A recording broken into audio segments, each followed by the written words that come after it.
नमस्कार साथियों, मैं कृष्णा राष्ट्रवादी इस समय में बरौली विधानसभा आया हुआ हूं और यहां पर ये अलीगढ़ ज़िले में पड़ता है। और गोधा स्टेशन में अभी एक व्यक्ति जो हमारे साथ में मनोज जी हैं उनको रखा गया और एक छोटी सी टिप्पणी जो सोशल मीडिया पर उन्होंने की। और टिप्पणी क्या थी, फूलन देवी की एक जयंती और जिन पर उन पर जो गोली मारी थी या जो बलात्कारी थे उनके बारे में उन्होंने ऐसा क्या लिख दिया जिसकी वजह से इनको रात्रि 10 बजे पुलिस प्रशासन के द्वारा इनको बंद किया जाता है और किन लोगों के कहने पर बंद किया जाता है। सोचिए साथियों, आज जो अभिव्यक्ति की जो आज़ादी है वो किस तरीके से ख़त्म होती जा रही है। एक तरफ जो हवा में तलवारें लटकाते हैं, मारने की धमकी देते हैं, 21 लाख रुपए के बयान भी देते हैं कि कोई अगर उनकी जवान काट के ले आए, गर्दन काट के ले आए, एक तरफ उनके ऊपर कोई मुकदमा नहीं होता और एक जो अपनी संवैधानिक बात रखते हैं, अपने महापुरुषों को नमन करते हैं, अपने महापुरुषों पर हुए अत्याचार के विरोध में खड़े होते हैं, तो उनको थाने में बंद कर दिया जाता है। ऐसा आपने क्या लिख दिया जिसकी वजह से आपको थाने में और वो भी रात्रि में ले जाना पड़ा पुलिस प्रशासन को? ऐसा सर, मैंने ऐसा उसमें कुछ नहीं लिखा था। मैंने केवल ये लिखा था कि 14 फरवरी को फूलन देवी ने 22 गुंडे ठाकुरों को लाइन में खड़ा कर एक साथ गोली मारी थी। मैं ऐसी फूलन देवी को बार बार सत नमन करता हूँ। केवल इतना ही लफ्ज लिखा था मैंने, वो और वह भी बिल्कुल सत्य। यदि यह मेरी पोस्ट बिल्कुल भी किसी को गलत लगती है तो मैं उसके लिए दंडित किया जाऊँ। तो आप किस में आते हैं? ओबीसी हैं, एसटी हैं? ओबीसी? मैं सर ओबीसी में आता हूँ। तो किस समाज से आते हैं आप यहाँ पर? मैं लोधी समाज से हूँ सर। लोधी समाज से आते हैं तो आपको हिंदू मुसलमान के बारे में बोलना चाहिए था, तो वो खुश होते, आपको अप्रिशिएट करते, फूल मालाएं पहनाते। आपने उनके लिए क्यों बोल दिया? ठाकुर समाज के लिए क्यों बोल दिया? जो सच है मैंने वही बोला सर, इससे अलग कुछ नहीं बोला। मैंने केवल गुंडा बोला है उसमें, और गुंडा जिन्होंने फूलन देवी के साथ गुंडे जैसी हरकत की, मैंने केवल उन्हीं के साथ बोला है, बिल्कुल ऐसा ही बोला है। तो आपको क्या लगता है मैडम, अगर ये थोड़ा सा टिप्पणी अलग कर देते तो उस समय धर्म पर कर देते तो इनकी भावनाएं आहत नहीं होती? इन्होंने थोड़ा सा सच लिख दिया, जो हुआ है, जो इतिहास में भी है, उन पर पिक्चर भी बन चुकी है और तमाम तरीके की पत्रिकाएं हैं उनमें भी आ चुका है। उसी बात को लिखने पर इस बच्चे को गिरफ्तार कर लिया जाता है और वो भी रात्रि में। ऐसा है कि जो सच्चाई है, अगर सच बोलते हैं हम तो सच्चाई पे गिरफ्तार कर लिया जाता है। झूठ बोले, अगर यही बात इन्होंने मुस्लिमों के बारे में कही होती तो इनको फूल मालाएं पहना के सम्मानित किया जाता। आप देख सकते हैं कि जिस तरह से स्वामी प्रसाद मौर्य जी का बयान आया तो उसके लिए उन्होंने 21 लाख रुपए की घोषणा भी कर दी गर्दन काटने के लिए, जबकि हम जो बात सही है वो बोल रहे हैं, कुछ उसमें गलत नहीं है। उसके बाद भी 21 लाख के इनाम की घोषणा की और उनके ऊपर कोई एफआईआर नहीं होती इन लोगों के ऊपर में। आप देखिए, दिल्ली में इन्होंने धर्म संसद लगाई, संविधान कहते हैं, संविधान जो है हमारा, उसके होते हुए भी उन्होंने धर्म संसद लगाई वहाँ दिल्ली में, और वहाँ पर वो कह रहे हैं दिन दहाड़े कि जो है मुसलमानों को काट डालो, कि ईसाइयों को काट डालो, उनके ऊपर कोई एफआईआर नहीं होती। यहाँ ये बच्चा जो है, मैं इसको बधाई देना चाहूँगी। मैं बहुत गर्व से कहती हूँ कि हमारे समाज का बच्चा, हमारा समाज जागरूक हो रहा है और समझ रहा है, अपने महापुरुषों को पढ़ रहा है, जान रहा है, और मैं बहुत गर्व महसूस कर रही हूँ इस बात पे। आपका कैसे समाज हो गया? आप तो यादव समाज से आती हैं। मैं यादव समाज नहीं, मैं ओबीसी हूँ। संविधान की भाषा को जानिए आप। मैं पिछड़ा वर्ग से आती हूँ। कोई जाति नहीं, जाति हमारे बाप ने नहीं बनाई, जाति इन्होंने बनाई हमें बांटने के लिए, ताकि हम आपस में मिल ना सकें, भाईचारा स्थापित न कर सकें। इनकी ब्राह्मण महासभा लगती है, ये सारे तिवारी, द्विवेद, चतुर्वेदी सारे इकट्ठे होते हैं। क्यों होते हैं? अपनी जातियों का महासंगठन चलाएं। तो मैं अपने समाज के लोगों से कहना चाहूँगी, वो भी एक उस पे पिछड़े वर्ग पे आ जाए, शूद्र वर्ग में आ जाए, जिससे हम अपने संवैधानिक अधिकारों को बचा सकें। क्योंकि आर्टिकल 19 हमें आज़ादी देता है संवैधानिक बात रखने की, और उसी को ये हमसे छीनना चाहते हैं। ऐसा हम होने नहीं देंगे। यहाँ पर लोधी समाज, निषाद समाज, कश्यप और यहाँ कुशवाहा समाज से भी लोग आए हैं। आपको लगता है कि जो ओबीसी समाज है यह कहीं ना कहीं जाग रहा है, ये पिछड़ा वर्ग? देखिए, सबसे पहले बात तो यह है कि जो मनोज ने लिखा, यहाँ के थाना प्रभारी को दोनों बातें सुननी चाहिए थी। जब मनोज ने एक ऐतिहासिक और नेट की भाषा लिख दी तो आज तो ऐसा जाहिर होता है कि हम अपने इतिहास को भी नहीं जगाएं, अपने महापुरुष को भी नहीं याद करें। और वो व्यक्ति मनोज के लिए गांव में आके बोलता है, मैंने सुना है इसकी रिकॉर्डिंग, कि तेरे घर में आके मारें, तो उसके लिए इंस्पेक्टर शांत बैठे हैं। ये बड़ा दुर्भाग्य की बात है। सोचिए साथियों, एक तरफ जो बच्चा फेसबुक पर लिख देता है उसको फेसबुक, आपको भी पता है कि अकाउंट या तो उस पोस्ट को डिलीट कर देता है या हाइड कर देता है। फेसबुक को कोई आपत्ति नहीं है, लेकिन एक जो बच्चा है उसके प्रति ये बोला जा रहा है कि तुझे घर में भी घुस के मारेंगे, तुझे देख लेंगे। तो आपको क्या लगता है किस चीज़ का नशा है इन लोगों को? इन लोगों को नशा है सत्ता का और ओबीसी की फूट का।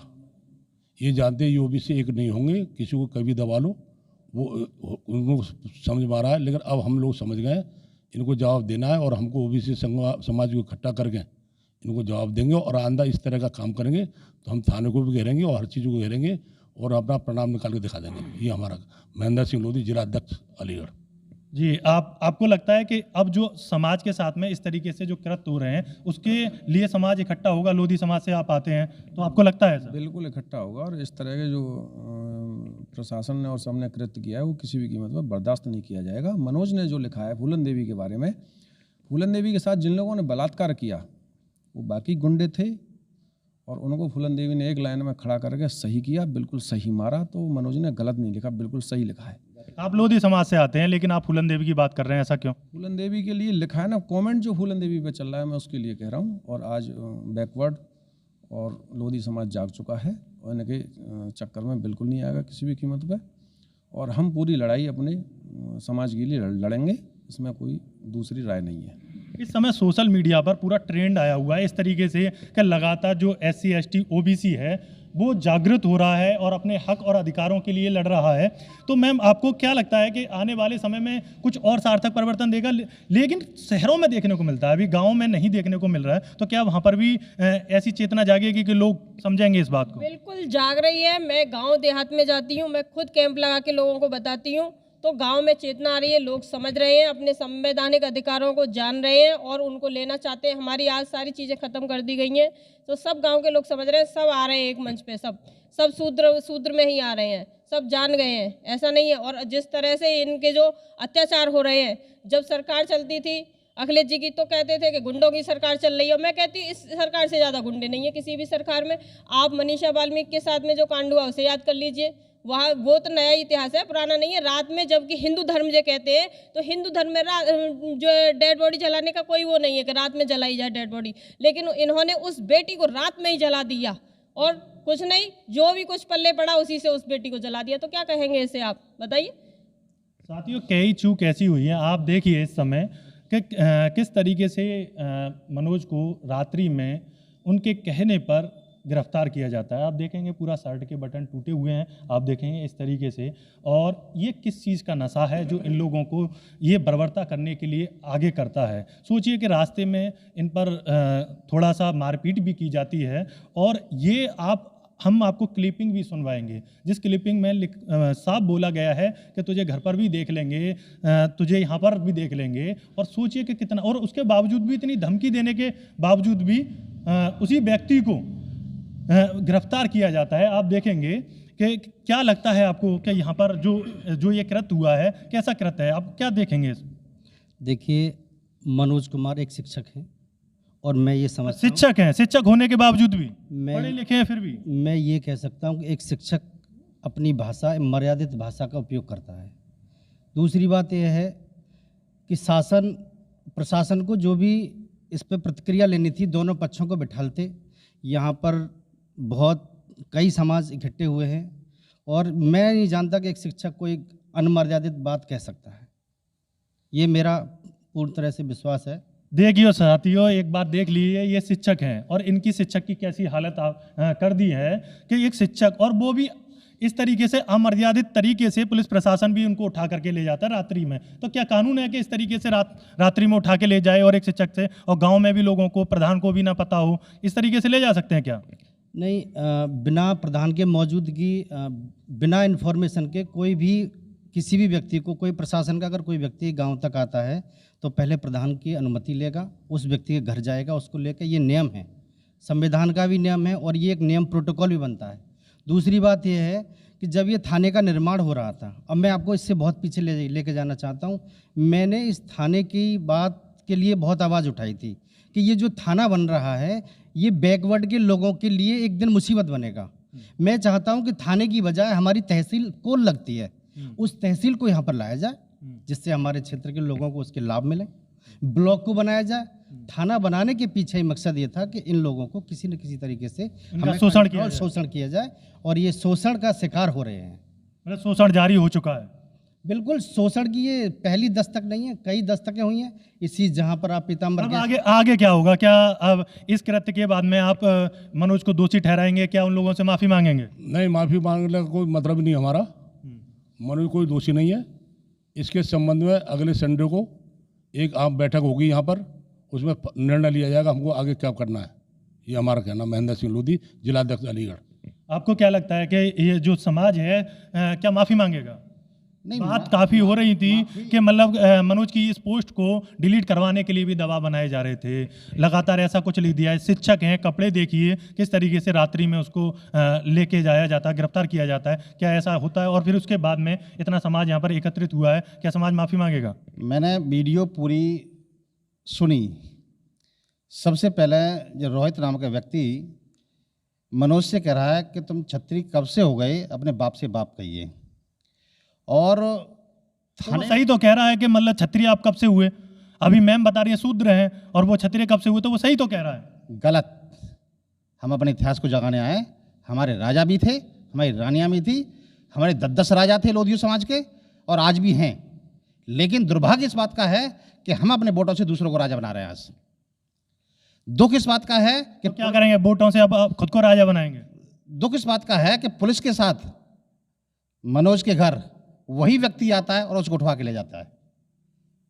इसलिए हम न्याय की गुजारिश करने आए हैं कि इस थाने के अंदर यदि दोनों पक्षों को सुन लिया होता और दूसरा पक्ष जिसके प्रति कोई कार्रवाई नहीं हुई है, मनोज को हथकड़ी पहनाकर, क्या कौन सा इसने गुनाह कर दिया था जिसको हथकड़ी पहनाई? इसकी हथकड़ी पहनाकर इसको थाने ले गया, तो थाने से दूसरे थाने में शिफ्ट किया, वो भी हथकड़ी पहनाकर। तो मुजरिम बना दिया पूरा। मुझे बना दिया।